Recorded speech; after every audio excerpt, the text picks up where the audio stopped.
President Joe Biden campaigned on ending the U.S. reliance on fossil fuels. Now, he's leasing millions of acres of public land to oil companies.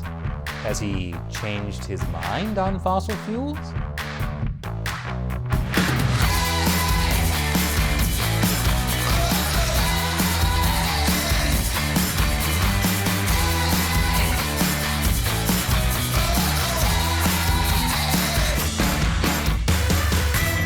Welcome to America Uncovered. I'm Chris Chappell.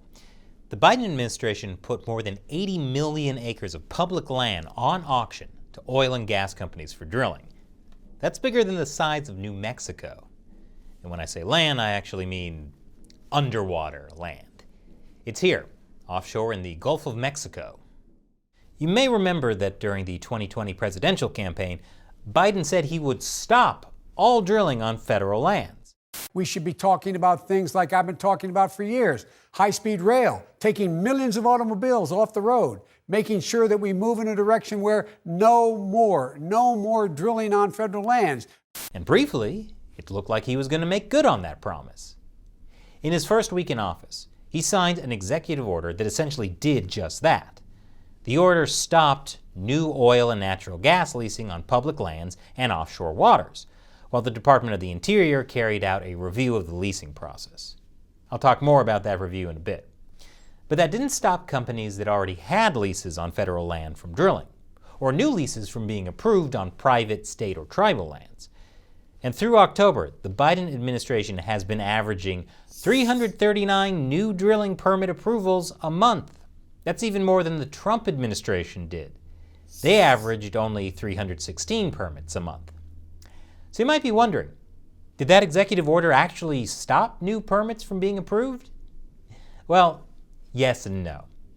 You see, Biden signed that executive order in January, and it did stop new permits from being issued for a while, but then his administration was sued by 13 states.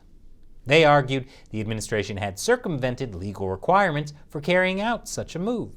In June, a Louisiana judge ruled in favor of the 13 states, forcing the Department of the Interior to start approving new leases again.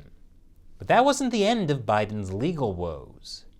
His administration was sued again in August, this time by environmental and Gulf groups. These groups say the environmental analysis of the proposed sale relies on improper modeling to conclude that not having the lease sale will result in more greenhouse gases. Wait, not leasing the region for drilling would result in more greenhouse gases? That's like saying not eating bacon will result in gaining weight, which is why I always eat bacon. It's better for the environment. So if Biden tries to stop new drilling permits, he gets sued. And if he's forced to issue drilling permits again, he also gets sued. That must be what it feels like to be stuck between a rock and a hard place.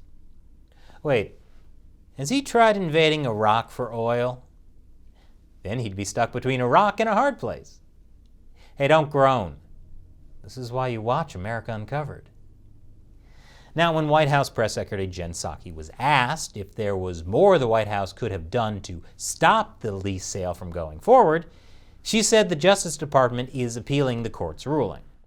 We're required to comply with the injunction. It's a legal case and legal process, but it's important for advocates and other people out there who are following this to understand that it's not aligned with our view, the president's policies, or the executive order that he signed. Is that really true, though? If the Biden administration thinks something is important, court rulings haven't stopped it in the past, like with the national eviction moratorium. A court ruled the CDC didn't have the authority to impose a moratorium, but Biden told the CDC to do it anyway. That is until the Supreme Court ruled on it. For more on that, watch this episode we did on eviction moratoriums. But so if the Biden administration isn't afraid of flouting court orders when it wants to, could there be another reason they're continuing to issue drilling permits? Biden's message is that climate change is a life or death issue.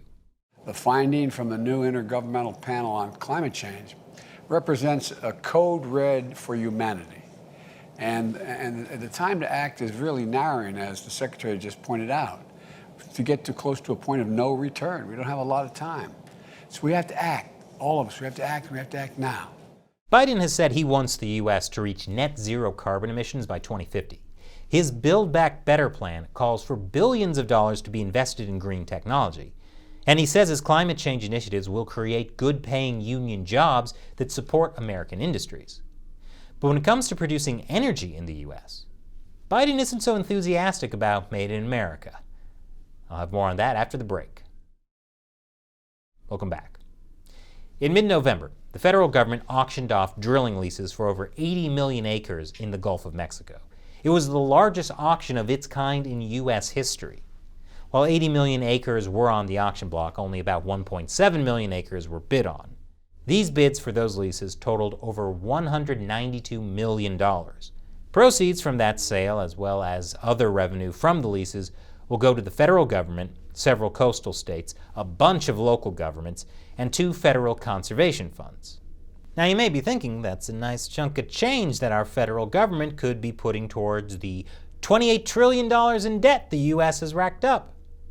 It would be a shame to lose all that revenue if we stopped drilling on federal lands. Well, the Biden administration is probably thinking the same thing. Because that review I mentioned earlier, the one that looked at issues with the leasing process, came to the same conclusion. Instead of suggesting a ban on drilling on federal lands, it suggested reforms. And by reforms, I mean charging companies more for the right to drill. That review was done by the Department of the Interior, and it's now up to Biden to decide what to do next. But seriously, does any politician ever order a report like this if they actually want to take responsibility for their actions? No. They're just going to go with the recommendation and then blame everything on the experts if they get criticism. Like how New York Governor Andrew Cuomo was so against legalizing recreational marijuana until it became trendy among Democrats. So he ordered a study on the issue, then did a complete 180 by signing the bill that legalized it. And one of the reasons Cuomo said he wanted to legalize recreational marijuana was to raise tax revenue, like $300 million of it a year. I'm noticing a pattern here. If you don't like something, don't ban it. Just find a way to tax it. And there you go, budget problem solved. If only Andrew Cuomo had commissioned a study showing that letting old people die of COVID saves money on healthcare costs, then he might still be governor. Yeah, I'm still not letting that go. But back to oil drilling.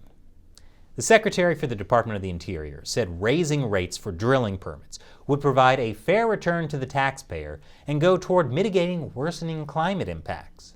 So she's basically saying they need money to fight climate change, and the way to raise money is to drill for oil and gas.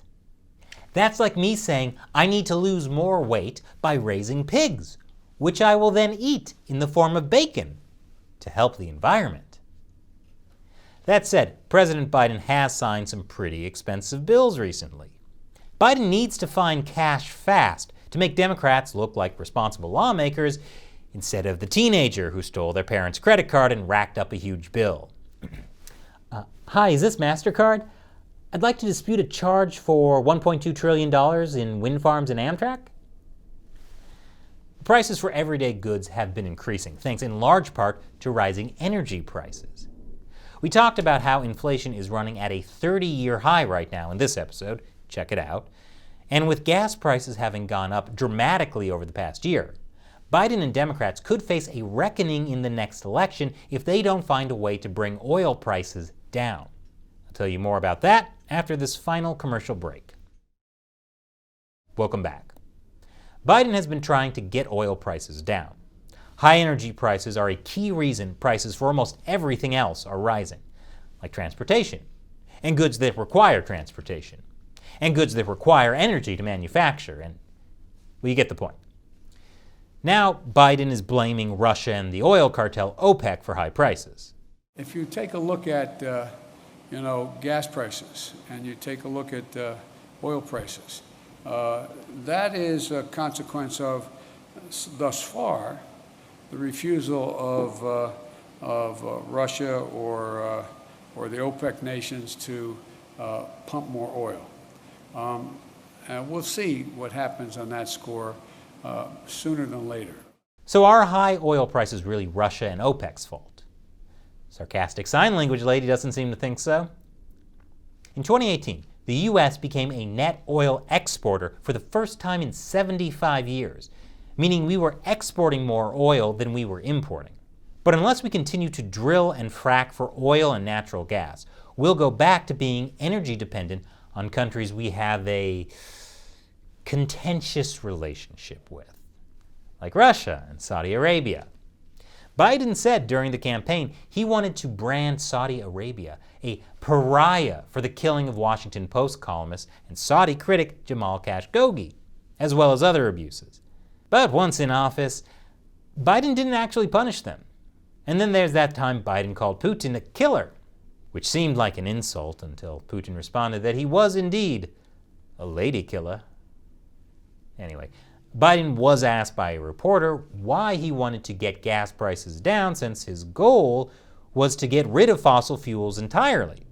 And the more expensive something is, the less likely people are to buy it. Well, on the surface, it seems like an irony, but the truth of the matter is, you've all known, everyone knows, that the idea we're going to be able to move to renewable energy overnight and not have, from this moment on, not use oil or not use gas or not use hydrogen is just not rational. Biden knows that fossil fuels are needed in the short term and doesn't want voters to be mad at him over high gas prices. So what did he do? He announced the U.S. would release 50 million barrels of oil from U.S. emergency oil reserves. As we mentioned before, most of this is going to get sold to other countries. But Biden coordinated this with China, India, Japan, South Korea, and the UK to increase the global oil supply, which should bring prices down. Now, 50 million barrels may sound like a lot of oil, and it is. It's the largest release from the Strategic Petroleum Reserves ever. But if you consider that in 2019, the U.S. was using 20 million barrels of oil in a single day, 50 million barrels is only 2.5 days worth. It will take time, but before long, you should see the price of gas drop where you fill up your tank. And in the longer term, we will reduce our reliance on oil as we shift to clean energy. Republicans have criticized the move, saying Biden is misusing the strategic oil reserves for his own political purposes, and pointing out that he's still trying to limit domestic oil production. Once Biden got into office, he signed an executive order to cancel subsidies to oil companies, and he removed those subsidies from his tax plan. Biden also canceled a permit for the Keystone XL pipeline shortly after he got into office, which would have brought oil from the Canadian tar sands to refineries in the U.S. Now, to be clear, this part in red is the pipeline that already exists, and what Biden canceled was only the part in blue. He didn't stop the oil from Canada altogether. If he did, it really would hurt the U.S., because Canada is the United States' biggest foreign oil supplier. He'd better not insult Canada. But I can insult Canada all I want, you hockey-loving poutine eaters who are nice all the time. One thing Biden hasn't done yet is to prevent U.S. oil and gas companies from selling internationally by imposing an export ban. 11 congressional Democrats wrote a letter to the White House asking Biden to ban all U.S. oil exports. They say a ban on U.S. crude oil exports will boost domestic supply and put downward pressure on prices. It may have that effect, but if prices get too low and U.S. producers can't sell internationally, they're going to be less willing to drill for oil. And that may decrease the amount of fuel on the market, which would again increase fuel prices. It's a delicate balance. So what do you think Biden should do to bring fuel prices down? And do you think he should try to ban drilling on federal land? Let us know in the comments below. I know what I'm going to do. Eat more bacon for the environment. And remember, America Uncovered is sponsored mainly by viewers like you. We rely on your direct support through the crowdfunding site Patreon and our website to make this show happen.